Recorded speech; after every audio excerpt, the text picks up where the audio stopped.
You're listening to an Anazao Ministries podcast.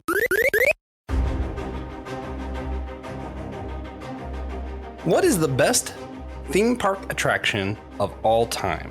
How groundbreaking could a simple boat ride really be? And what is the story behind Disney's Pirates of the Caribbean ride? I did pronounce that incorrectly, but we are talking about Pirates of the Caribbean.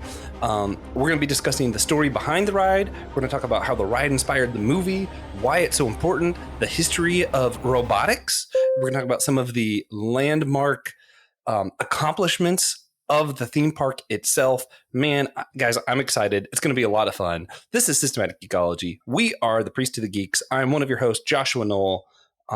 Lately, I've been geeking out on a lot of stuff. If I had to pick one, I'm going to say Deep Space Nine. I've been rewatching that series. I just can't get over how much, like, every time I watch it, I think I like it more. It's so good, so deep, so much fun. And once you get used to the Ferengi stuff and it's not as cringy, you kind of get the message a little bit better and it's a little easier to stomach, but it's so cringy at first. DJ, what you been geeking out on? Honestly, nothing. That's fair. Yeah. I've been geeking out on laying in my bed and going to sleep. Dice sizes, cutting onions. Yeah. Prep. Yeah. Playing Apex Legends? Still? Not even. No, not in the last couple days. Oh, that's fair. He's been drinking Dr. Pepper. Don't worry, guys. Elizabeth Pengelingen, Clyde, Pang. Yes. What you been geeking out on lately? Well, before the start of this episode, I had to pause Hercules because that's just rude. I know. That's why I would have waited. I'm so happy to be here.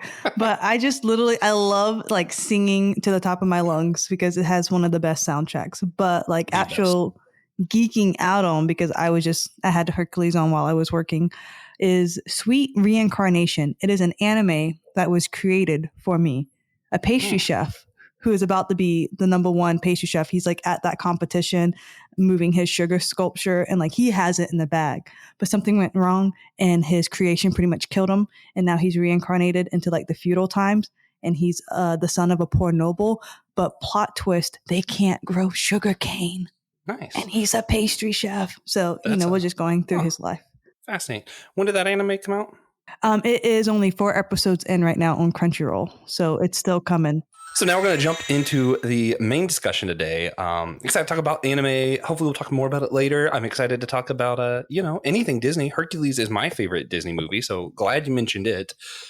But for now, what's funny is like I don't even think Hercules is like a major thing in Disney animation. Like I feel like they didn't really accomplish anything in that movie. It was just another Disney movie. No, they accomplished everything in that movie. It was also their best. So good. Yeah, but today we're not even talking about a Disney movie. If you noticed, I didn't have my fun Disney theme at the beginning. I didn't do the I didn't do the fun pirate song at the beginning, so it's not really a pirate episode. We're talking about an attraction, a ride at a theme park, a single ride, or 5 single rides, if you will. Why? Why are we talking about Disney's Pirates of the Caribbean ride? Well, it's important to me personally. Some of the animatronics and robotics that went into creating this ride made history for the science of robotics. When we're talking about some of the animation styles, you have Mark Davis, one of Disney's 9 old men, as the main contributor who single-handedly revamped all of Disney, and some of the most controversial changes to any attraction were the changes made to this ride in the 90s. So we're going to talk about it. It's going to be a fun time. But first, let's talk about some of our histories with this ride. Let's start with Elizabeth. My history actually has a lot to do with TJ. But for this, Pang, what's your history with this? When did you first ride Pirates of the Caribbean? Have you always enjoyed it? Did you think it was dumb as a kid and now you like it? Did you love it as a kid and now you think it's stupid? Where are you at?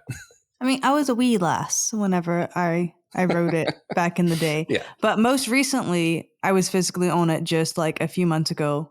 And of course, like having the movie background kind of makes it more fun, I would say, and more engaging. Because I feel like if you're just a little kid, unless you're just really into pirates, which I wasn't, it's a boat ride. You know what I mean?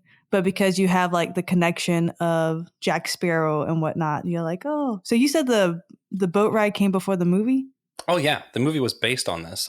This was the last project did not Walt know was ever that. a part of. Yeah. I didn't see. I learned Yeah. something. Glad to be here. The ride yeah, came out in like 67. Oh.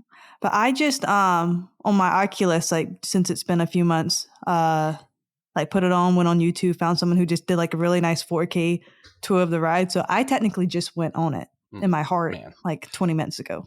Yeah. You just told us about this like right before we started recording. And I'm already like trying to figure out how I can get a hold of an Oculus so that I can ride the Shanghai version. Because it is wildly different than the other 4 Pirates of the Caribbean. Interesting. So, which I did mean to ask you. Have you rode the one in Disneyland and Disney World, just the one in Disney World, or which Pirates of the Caribbeans have you ridden? Just Rode? Florida. Just Florida. Disney World? Yeah, right? That's the Disney World one. It is, unfortunately, because I grew up in Florida, I rode that one the most. I've only ever rode one other one a single time so far, but it's decidedly the worst one, apparently. Wow. It's going to be my quest now to go. I'll just come to Lancaster with my Oculus and we can have fun. Yeah, sure. Done. Honestly, one of my like secret life goals, not even that secret, I want to go to all of the Disneys. And of course, I want to see all of the castles. Shanghai's castle is also the coolest. But I think to also ride all of the pirates. I think Shanghai just benefits from being the coolest city that has a Disneyland. But yeah, you know what? That's possible. Except maybe Tokyo. I don't know that much about Shanghai. Well, I didn't go to Tokyo Disneyland, but I looked it up and it didn't seem that impressive. I went to Universal Studios Japan instead. Like, I chose differently. Yeah. But I've heard the one in Shanghai Disney is like immaculate. Yeah. For the most part, Disney World is significantly better than all of the other Disneys.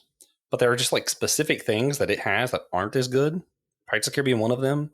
But if you grew up in Florida like me, seeing Cinderella's castle in Disney World, and then you go to Disneyland, the original, and you see that castle, you're like, why is there a miniature pink version of the castle? What's going on? Why do they have a toy here? Isn't that Sleeping Beauty's castle though? Yeah.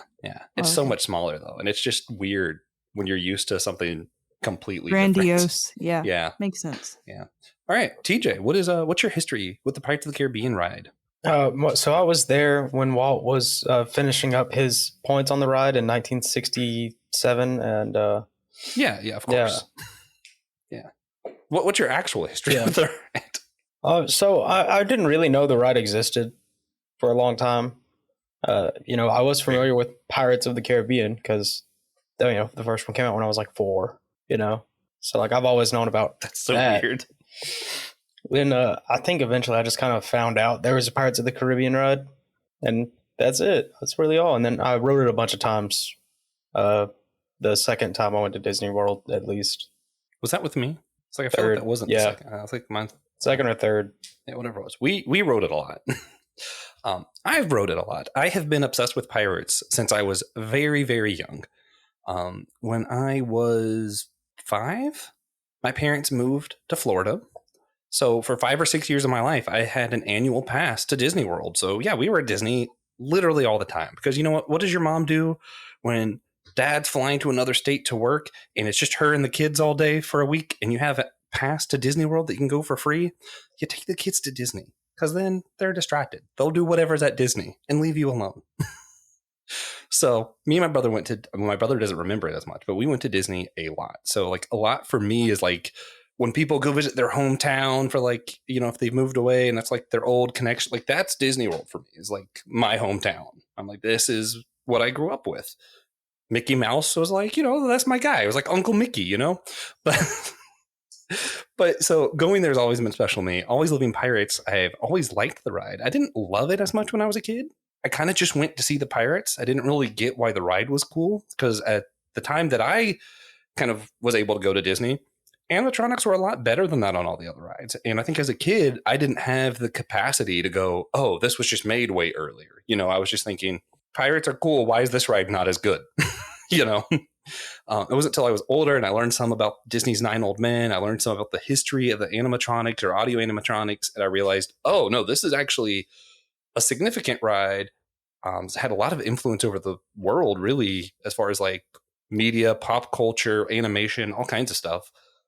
So it's become cooler to me over the years. And So this is fun because we'll probably talk more about pirates as we go, but like there's this kind of misconception that even I had when you were younger that the fun, goofy pirates with the bright clothes, those are the fake ones, and the historical ones are like the ones that are all like dirty and gross, which yes, sort of, but also you got to remember pirates were actively stealing nice clothes. They were stealing the clothes from the French and from the English, and they were wearing the bright, colorful robes and like king clothes because we stole it. We're awesome. We're wearing this. So the clothing style that's used in like the Pirates of the Caribbean ride's pretty accurate. But there's this bias against that can't be accurate, right? So yeah, when I got older and I realized, oh no, actually, Mark Davis put a lot of research into this, it became cooler. And then I had my accident. We all know about it. For some reason, I'm talking about it lately. Probably because 7 years just passed like 2 weeks ago, and it's just on my mind. But we were after the accident. Obviously, when you get injured at work, different stuff happens. Sometimes legal cases turn in your favor. You have a little money afterwards. Most of my money I put to like retirement, different like responsible stuff. But I made it a point that I was going to celebrate being alive and take a group of friends to Disney. Roundabout way, TJ ended up being one of those friends. And one of the nights we were there, while I'm just celebrating the fact that, hey, I'm still here, we had a couple drinks on a spaceship because Galaxy's Edge didn't exist yet. But they had one of the Star Wars spaceships that you can go on and do like a dessert party. And we did the fireworks. And then we discovered Magic Kingdom was still open. And the line for Pirates of the Caribbean was like 5 minutes. We got there and it was 0 minutes.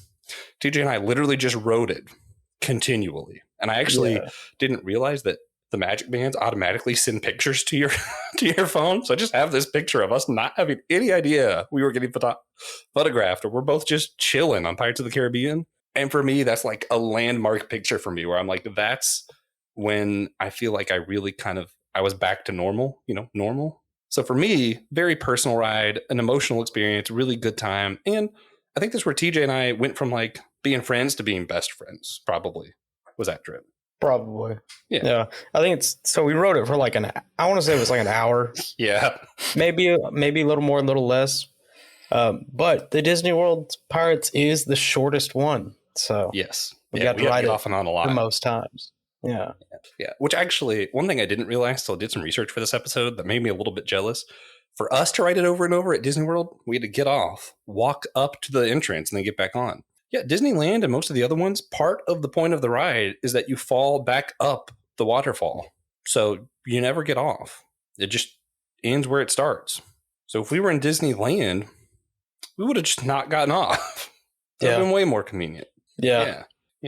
All right. Well, that being said, I do want to get into a little bit more of the history. So I've mentioned Mark Davis a lot and Disney's Nine Old Men.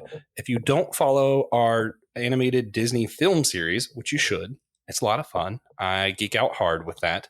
Disney's Nine Old Men were the original 9 men that helped Disney with all of the animated films from like Snow White all the way through like Great Mouse Detective. They kind of started waning off those last 3 movies. So the transition movies from Disney and his 9 Old Men to the what we call the Renaissance era and kind of the newer Disney stuff with like Mulan, Hercules, all that.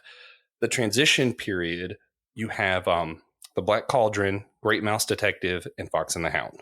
Those are like the last 3 that you get Disney's 9 Old Men with. But everything before that, we got Disney's 9 Old Men doing these animations, reinventing what it means to have anime, to have cartoons, to have full-length films that are just animation. All of that is thanks to these guys. Mark Davis, he was one of the guys, like how the old Disney films, they had like a lot of like gags, like the cloud would roll away like a carpet or something, just kind of like silly animation there. He was the one that was kind of behind a lot of that. When he went to Disneyland, I'm gonna have to watch that.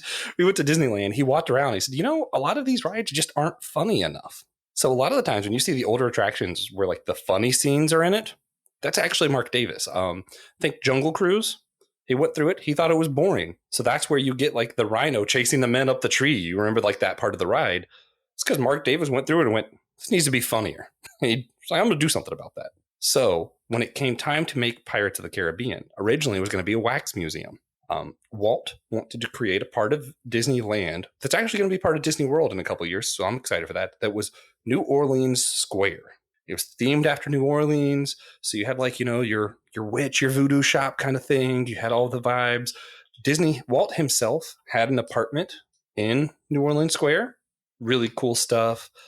And part of that was going to be this wax museum. Disney's purpose with Disneyland was to have something both for kids and adults.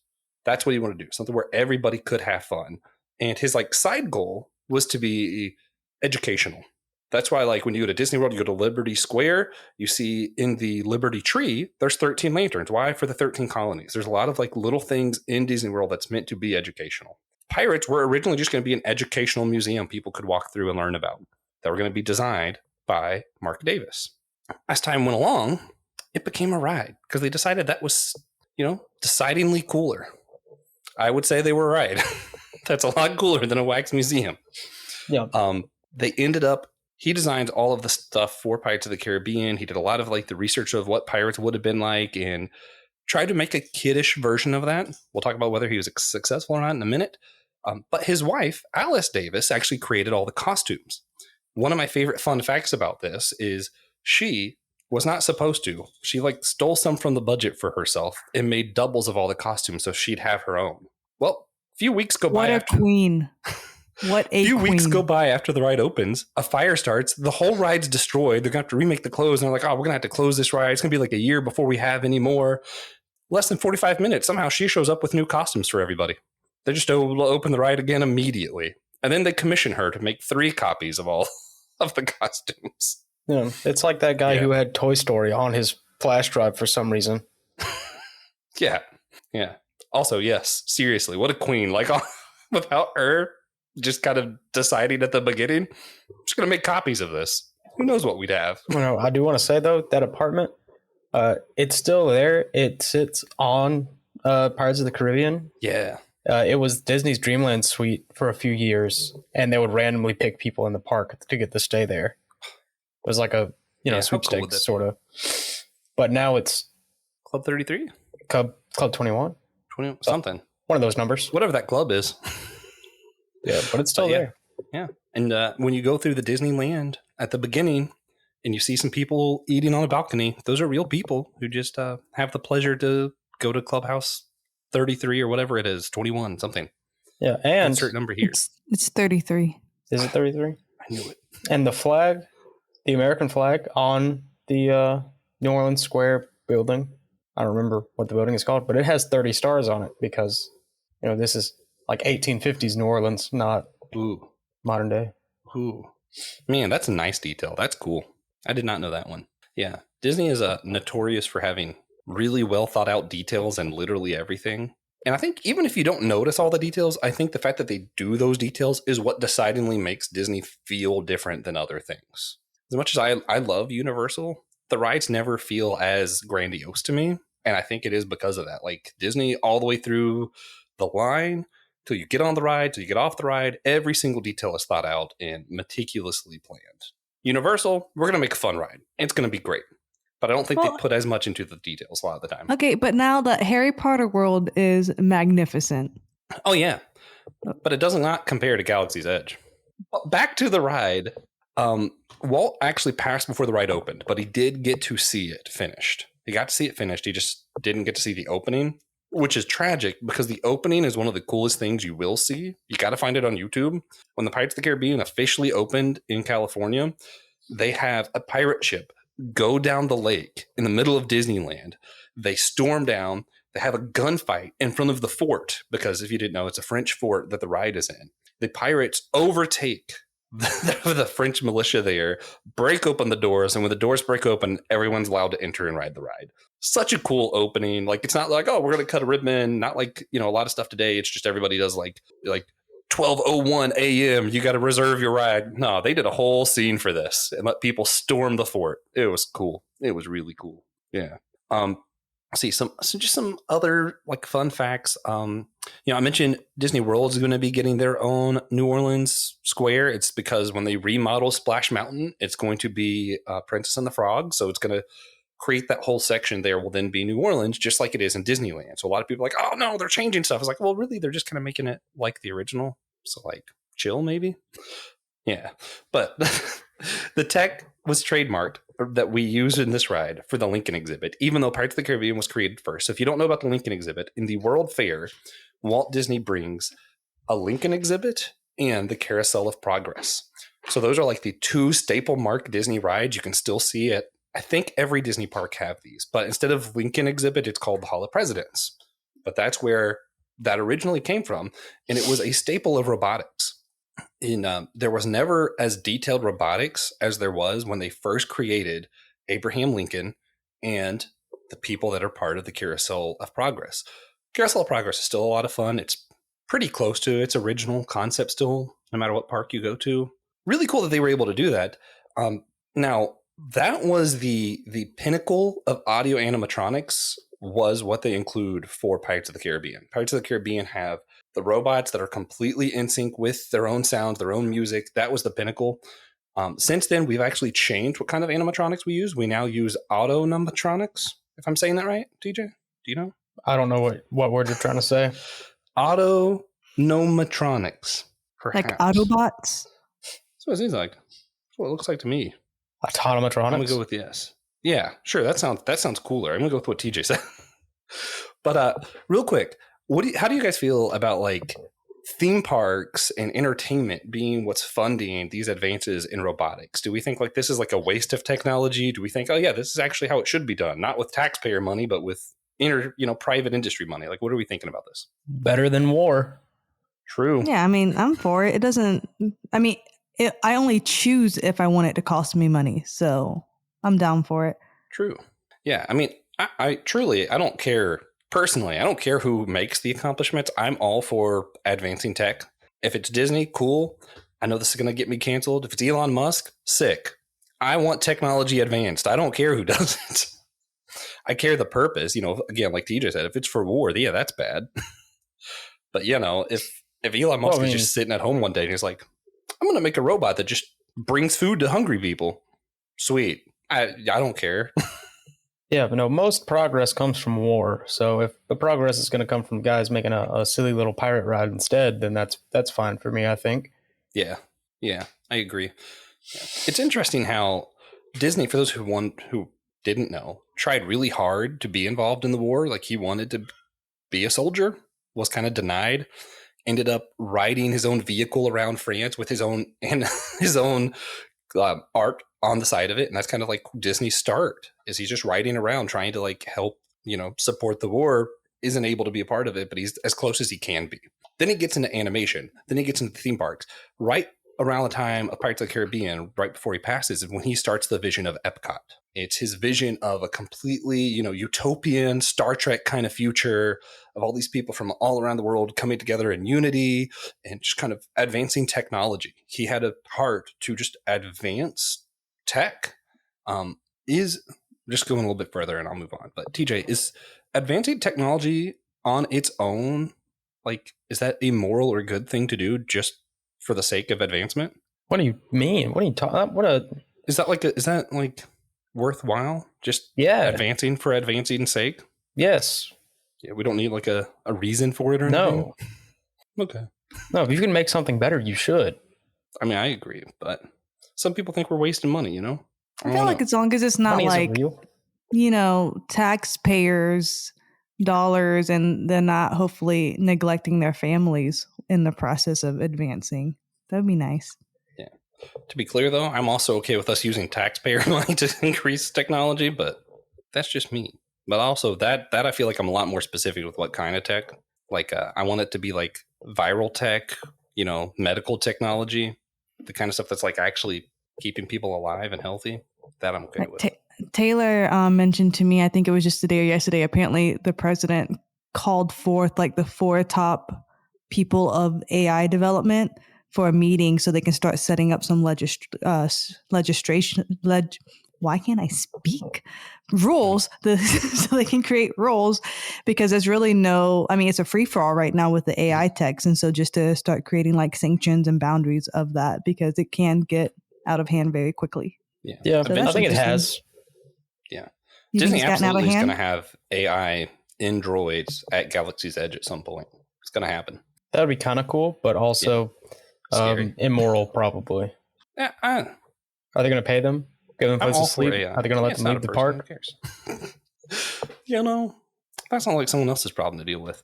I think AI is interesting. I think everybody is just a lot more uptight about it than they need to be, personally. I'm like, just chill. It's fine. Let people who actually know more about it think about these things. Like it's one of those things. Like when people talk about viruses that have never studied viruses a day in their life, I'm like, why are you talking about this? You don't know what you're talking about. Stop. That's how I feel with a lot of AI stuff. A lot of people have a lot of opinions who've never studied how to create AI a day in their life. Like, why? But that's just me. I just trust people who are smarter than me. Yeah. But pirates will one day also have AI. But as far as like we mentioned earlier, some of the changes that were really controversial. When you get to the 1990s is when this ride starts to change a lot. Originally, and still, women are not treated great in the Pirates of the Caribbean ride. If you pay attention at all. So when it was first created, a lot of women were being chased. They were hiding from the pirates. There's even a scene near the end of some of the women trying to hide and escape where one pirate is waving a woman's clothes around, smiling, kind of suggesting some not great stuff. Clarification. Some people will also couple with that the song used to say, we pillage, we plunder, we rape and whatever. Yeah, nope. It never said rape. Just for clarification's sake, that word was never part of the song. Yeah. But they wouldn't say that. That's included in pillaging. Yeah. But it was definitely heavily implied when you see a pirate waving the girl's clothes around after she was trying to hide and escape. So that was problematic. That was removed in the 90s. I think it was originally part of the ride because, educational. We're being historically accurate. I think at some point people just were more okay with making jokes about that kind of stuff. And now we're like, actually, those jokes are kind of terrible. Why was that ever there? I'm going to throw this to you first, Bang. As far as like this goes, would you have taken your kids, if you had kids, on Pirates of the Caribbean when it was a woman trying to hide and escape and someone waving her clothes around afterwards? Yeah. I mean, I would just make that as like an educational lesson. Like these were bad guys, but now you are a strong woman and you will fight back. Yeah. We are Southerners. Here is your gun control safety. Just like that's what I would do.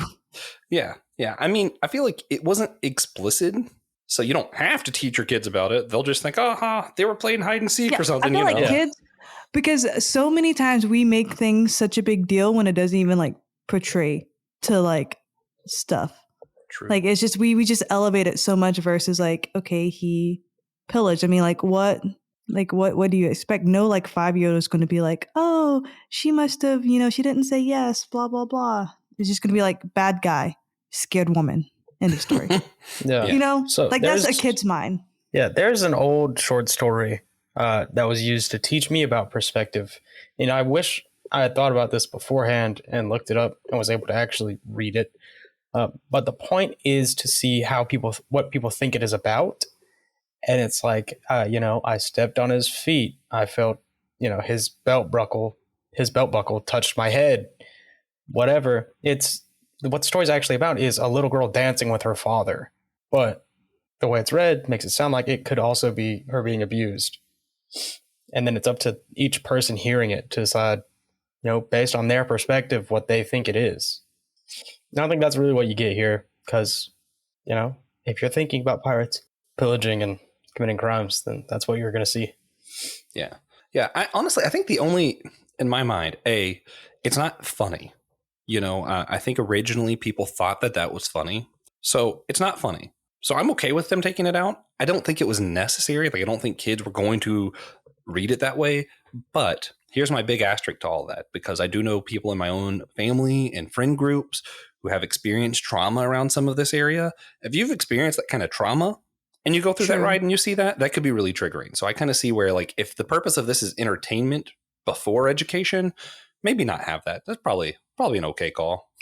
And you always want to think of your like broader audience too. Like if your goal and mission is fun for all, like you're going to naturally think through that. And it's not that big of a deal to like take it out. But then I think about all the stuff around Charleston, because Charleston has a big slave history, and they're literally taking statues down of like these monumental people, but they own slaves, so they're like taking down their statues. I'm like, this is legit history. Like we don't have, it's just like one of those things. Like I feel like that didn't hurt anything at all. And granted, taking down statues doesn't hurt anything. I just feel like you can always go too far with it because you don't want to erase history, because that's a part of history. But at the end of the day, that was a family ride. Yeah, I've always had really interesting discussions with people who disagree with me about statues. I ultimately, for me, this is like true Republican showing, but I think up to the local community should be whether that's there or not, whether they value the statue as something educational or if they find it something offensive that reminds them of generational hurt. Let it be up to the community. I don't care. It's not hurting me if you keep the statue there or if you take it down personally. So I don't think it should be my call per se. But here's where I get canceled. I think a lot with that ride was when they made that, I think adults thought that it was funny. They were joking about it and kids just didn't see it. And then that wasn't the case anymore. When I was in college and in high school, you know, how you showed that you weren't racist, you made jokes with your friends who were of different races about that stuff because you were like, oh, this stuff doesn't matter anymore. But now making those jokes is making light of something that's important and you can't do that. You know, our values have changed. Those kind of perspectives have changed.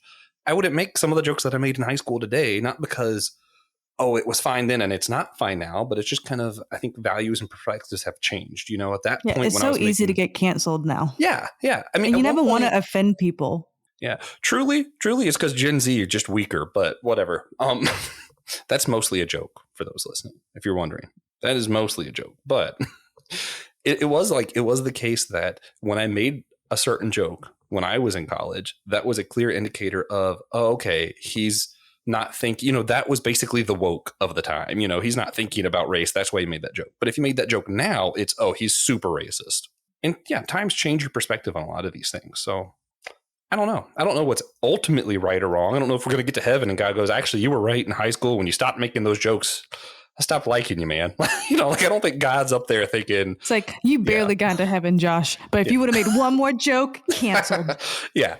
Like I think ultimately, especially depending on what you think about God in perspective of time, I don't think God is like only holding us to the values that we hold currently in 2020. You know, like I feel like maybe ultimate truth, ultimate good and bad is a little bit beyond, you know, our modern culture's perspective of values, perhaps. TJ, what do you think? As the Gen Z group. Pirates? Yeah. It's most of what I'm thinking about is Pirates of the Caribbean. Yeah. So the ride was also changed again between the first and second movie of Pirates of the Caribbean. So they made the Pirates of the Caribbean movie, the first ride to get its own movie, because it was Walt's last project. So they kind of doing it as an homage to Walt Disney. And it took off and it was so successful that they started including some of the characters for the movies into the ride. So that's when you start seeing Jack Sparrow show up, Barbossa, some of these other characters suddenly are in the ride that weren't there before. And if you're not me and you're not constantly looking at Disney news, you're like, when the heck did this get here? But yeah, that's when that happened. They kind of did that just based off the success of the movie. So now what we have is a ride that's based off of a movie that's based off of the ride. It's the ultimate Inception.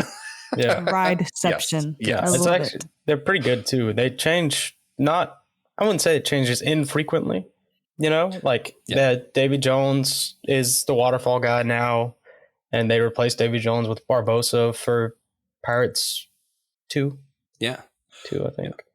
What's funny too is like release season. If you pay attention, you can really tell. I was talking about the different kinds of robotics in Disney World and stuff. The older stuff that's original is the audio animatronics. But the stuff that's like Jack Sparrow and stuff that looks like super realistic, that's the autonomatronics, or however you say that word. Yeah. But like they even look wet with sweat. It's so impressive. You could definitely tell the difference of the animatronics there if you're paying attention. I think if you're a kid, you're probably like, oh, cool, Jack Sparrow. Oh, cool, pirate. But dude, those chickens, like so well done. Like, I don't know if y'all remember how well done those chickens are, but man. Correct. Yes. Yeah, they do. Johnny Depp did replace the Jack Sparrow animatronic in Disney World briefly. Yeah. No, that was funny. He just decided, I'm just going to walk in here today. I so wish I would have been there for that. Pirates of the Caribbean movies are also just some of my favorite movies, but we'll talk about that another time. I think all three of us are signed up to talk about the movies one day, so we'll be back. Again? We'll talk more pirates. Yeah, it's fine. I like it. But in spring of 2018, another major change was made, not because of the movies, but because they decided it still was too anti-women. They added a character named Red. I don't remember what he does, but they removed a scene. There was a scene in the ride before 2018 of women being sold in a bride auction. I mean, That's like very in the I times, wish, right? though. Yeah, like that just So happened. that would be so easy. I mean, we have mail order brides now, but how Yeah. easy if you could just go and take your pick. Yeah. Yeah. But do we think So sold they'll as in ever be like done? slavery, or sold as in like the nobles like are here. Here's like my Like, they're- because like, whoever wins gets the lady. She's now his wife. like a competition. Yeah. Well, it was an auctioneer with a woman tied Okay. up going, Okay, oh, okay, so who has 100? Who has 200? You know, whatever. And okay, then so whoever pretty bid much the most- slavery. Yeah. Almost. I mean, pretty Okay, much, yeah. but you didn't have to do slave work. You just had to do wife work. Right, but I Probably mean, but worse, honestly. the reality is, Just women in that Handmaid's Tale. time, like they pretty much got like abused and Yeah. like us. But but even the nobles, they like almost pimp out their daughters like Yeah. to other nobles because they're trying to get the highest status Yeah. marriage and whatnot. So they Well, really still, didn't like, have much say Even today, either. a majority of our like traditions for weddings are just based off of women as property a lot of the time. Like that's why parents have to pay. The woman's parents are supposed to pay for the wedding. Air quotes is because that tradition started because women was property, and it was like, thank you for taking this off our hands. Yeah, it was the dowry. Yeah, like it was. That's different. Yeah, I'm just saying, like nowadays, like they have to Yeah. pay. but just lots of bad traditions. Do we think they'll ever be done trying to change this ride to accommodate for moral values of the day? Like, will it just always Honestly, be changing? I was afraid they would take away Jack Sparrow with the whole like Johnny Depp Amber Yeah, me Heard too. That type would have been deal. sad. I was very afraid. So I don't think they're done. This is a big thing with schools right now. And Elizabeth is both, for those who didn't know, a woman and a teacher. Wow, thank you Yeah. for noticing. Yeah.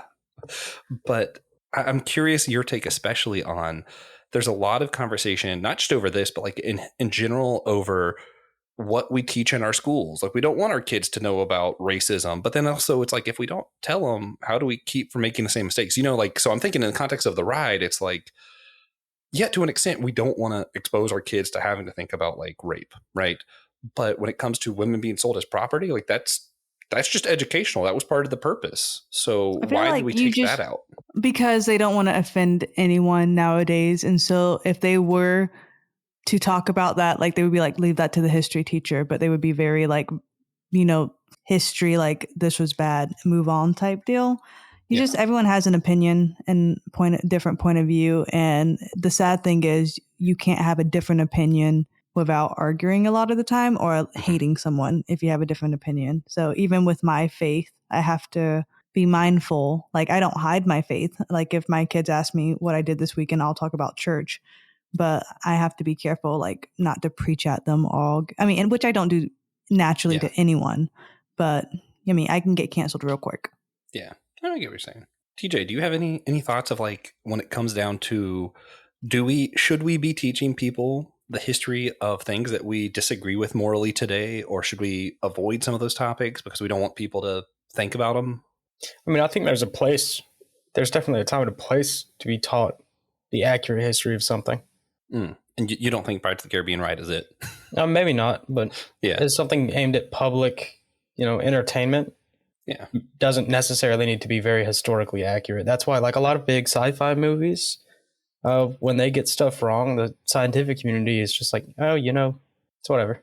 Makes Yeah. sense for regular people, so that's fine. Yeah. Does the job. I'm kind of torn on it. I definitely see that perspective a lot where I'm like, yeah, I'm here for fun. So the ride is fun. But also there is this whole thing of like, yeah, part of the original purpose of Disney, when we're going back to like why Walt created these things, was for education. And that's where like a lot of schools used to be able to take field trips to Disney because you could learn a lot about American history, about like pirates, all kinds of things. And the more we take that out, the more it's like, people are getting why? canceled, like learning about the art pieces in like Rome and Europe and stuff because they're technically nude and we can't teach those anymore.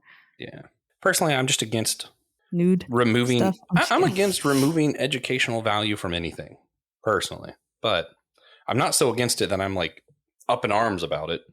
Just kind of like, I'd rather us keep things educational. It was just as entertaining with that scene in and gave us an opportunity to teach children an important lesson. I'm okay with that. I don't think I would have ever. ever thought to teach my future kids. If we would have That's take fair. that scene, it would have never like crossed my mind to be like, oh my gosh. Yeah. But But I'm pretty chill. if you used to go to a school in Florida that did a field trip to Disney, they would stop after that ride and teach you about the history of how women were treated and that kind of culture. And now that opportunity isn't there. And I kind of find that sad. You But just go I'm to not, the like, history of terribly sad. presidents. Yeah, that's true. Just go to the Hall of Presidents. It's fine. That ain't The Hall of President, not the Um, history. so there are 5 different versions of this ride. We mentioned this a little bit earlier. I'm just going to read off some facts about them. Shanghai's is the only one that's a completely different ride. It has a different name, and it's the only one based off of the movies. So it's Pirates of the Wow. Caribbean, Battle for Sunken Treasure. It's also an entire different mechanic. It's a different type of boat, everything. If you get the chance, go on YouTube, watch through the ride of that. It's cool. It's super Yeah. cool. I really wish I could ride it. Yeah. It's the only one that's not a dark ride. Yeah, that too. Yeah. But I like the dark ride. It's a good vibe. Yeah. And it's the longest, I think. I think so, if I'm remembering right. Florida is the shortest of them, Paris. But California and Paris Disneyland are the only ones that have 2 drops, which was the original plan.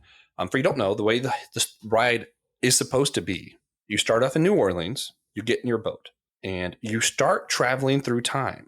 That's where you see like the skeletons, then it becomes pirates. It wasn't originally because the pirates stole gold and became skeletons. Originally, it was because you were going through time. You know, they were fossils and then we're back to where they're still alive.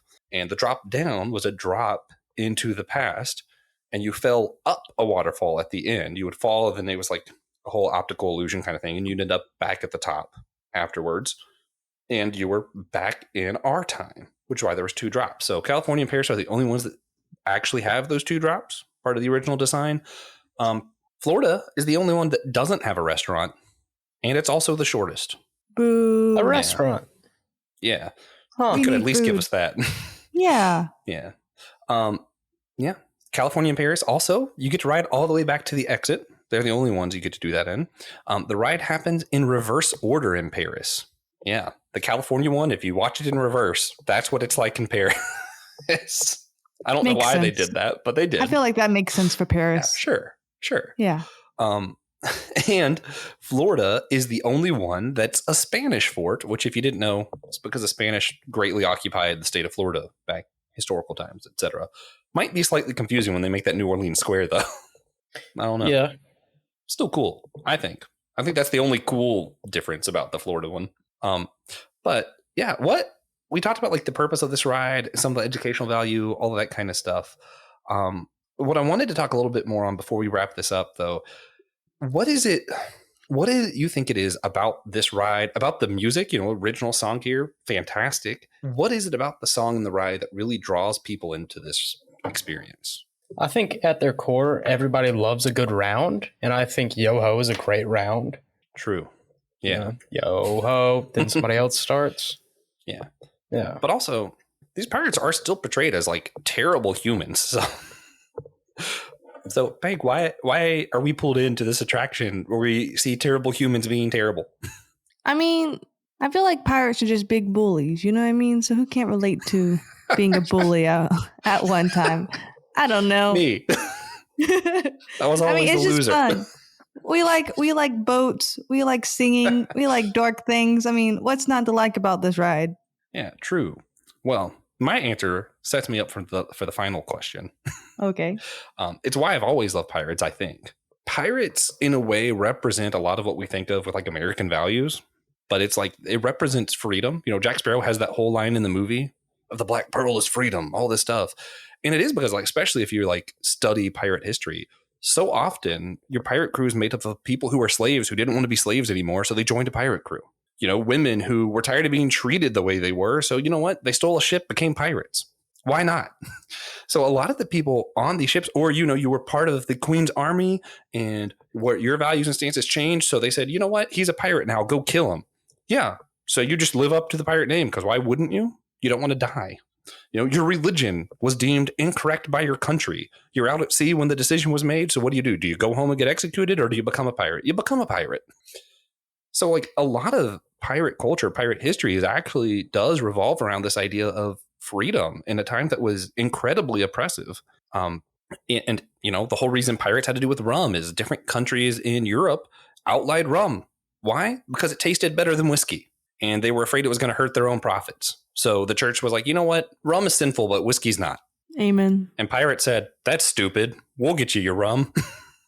And that's where you have Captain Morgan setting up an entire empire at Tortuga. Whole different story. I love Captain Morgan. He's so cool. But that's where, to me, I love that aspect, just because it's like, when we're the most oppressive, again, that Pirates of the Caribbean line of sometimes the right act is piracy. when the government is evil, sometimes the right thing to do is to go against the government. And I think that's just something that, like, when you think about like Western outlaw movies, like I feel like there's something that we all connect with there, that we like this idea of being the good guys in the face of a multitude of bad guys, being on the narrow path as opposed to the broad path that leads to hell kind of thing. Right. And I don't know. I think what it comes to, though, is when we're thinking of standing in for freedom, what is the difference? I'm throw this to TJ because I know he has a good answer for this. It's probably short. What's the difference between freedom and anarchy? There is no difference. I don't know if I love that. Elizabeth, do you have anything? Nah. I wouldn't. I'm gonna go to my favorite Bible verse, Galatians 5:1. Yeah. Where it said that it is for freedom he set us free. And if you read the verses before that, at the end of Galatians 4, what Paul's writing about, he says you can be a slave to the law, a slave to rules and just trying to live correctly, but you also can be a slave to sin. So we're thinking about this ride. What's portrayed in this ride are people who are drunks, who are a slave to drunkenness. We're talking about that after the show on our Captivate only episode. So, subscribe maybe. But what you see is these people who are actually in the ride are slave to drunkenness, or a slave to this sinful lifestyle that's like aren't great people. And to me, I think that's the difference. I don't think anarchy is freedom. I think anarchy is getting so consumed with your own passions and desires that you ignore any structure that allows other people to live well too. And I think it actually ultimately leads to sinful lifestyles that leads to death. And I think that's where I would put it. I think real freedom has boundaries. Mm-hmm. Which makes it not freedom. Depends who you ask. I think that counts. I still think freedom with limits. If you're is not setting freedom. your own boundaries within your own spirit and soul based off of how you're being led, I think that's still freedom. Sure. But I think if someone else is setting your freedom and you're being taxed without representation, then I think it's no longer freedom. Mm-hmm. Yeah. So, but if everyone has self-imposed orders and no one is telling you what they are, that is anarchy. Could be. That sounds correct. Yeah, I think there still has to be a difference between the two. Listeners, if you know what the difference is, let us know. Personally, I think that you have to have some law, or else I think anarchy imposes on freedom, because if you have no laws, then you are just fully able to restrict all of my freedom. Anarchy is only freedom for some, for the powerful, basically. Yeah. Anyway, you guys let us know. What do you think? What is the difference between anarchy and freedom? Because I don't think that Christ died so that we could have anarchy and live in anarchy more abundantly. I do think Christ died for our freedom. Please let me know what the difference is, because this is killing me. I thought he died for our sins, so we're free in him. So what is that? Spiritual freedom. Well, the verse says it is for freedom saying, he set us free, not it is to release us from sin. But what do you define as? And that's a whole nother. Also, what do you define as sin? Episode. Yeah. Oh, and what do you define as freedom? Sin is the final antagonist of Final Fantasy X. Thank you very much. Thank you. Correct. Christ died so that we could beat Final Fantasy X. Mm-hmm. And with that, we're going to wrap this one up. If you haven't yet, subscribe to our show on Captivate or on Patreon, or on the Amazon Ministries Network channel on Apple Podcast. We're going to do one last question at the end here, talking about drunkenness as opposed to getting drunk. Relevant to some of the pirate lifestyle and the yo ho, a pirate's life for me. Bottle of rum, all that stuff. Yes, DJ, please. Could you finish the song on the didgeridoo? No. Also, can you play this song on the didgeridoo? No, sort of. Fun. Okay. Anyway, with that, we're all going to leave with one recommendation. Here, since we're talking about Pirates of the Caribbean, I'm going to do a recommendation I've done several times before, because I just desperately want people to read it and hear about how cool Captain Henry Morgan was, his religious background, and his empire that he built on Tortuga. So, Empire of Blue Water. Check it out. It's a fantastic book. Good read. Pengalingen. You have a recommendation for people? I feel like everyone should just throw on the Disney playlist of Spotify, Pandora, and just like have the best day of your life. That's my recommendation to you guys. Just sing it out loud. Specifically Hercules. Yes, I second that. TJ. I'm going to say I recommend you check out the Uncharted series. I know when the PS4 came out, everybody got Uncharted 4 for free. Dust that off, play it, then play the better games. you play me in that game, so you got to check it out. It's about Francis Drake, loosely. It's about Nathan Drake, but he's Francis Drake's great grandson. It's a good series, fun Yeah, I didn't action realize games. that at all until I saw the movie. Tom Holland. Movie was okay. I didn't dislike it. Yeah. All right, guys. Well, with that, we're about to bid you farewell. But before we do, we're going to ask that you go over, rate and review us on Spotify or Apple Podcast. Or, of course, if you have a little extra time, preferably go to Podchaser. It takes like 2 seconds. Go to the website, rank us there. It really helps the algorithm and people know more about our show if you do that. You can also go to our Captivate website. It's going to be in the show link to leave a one-time tip. And remember, we're all the chosen people, a geekdom of priests.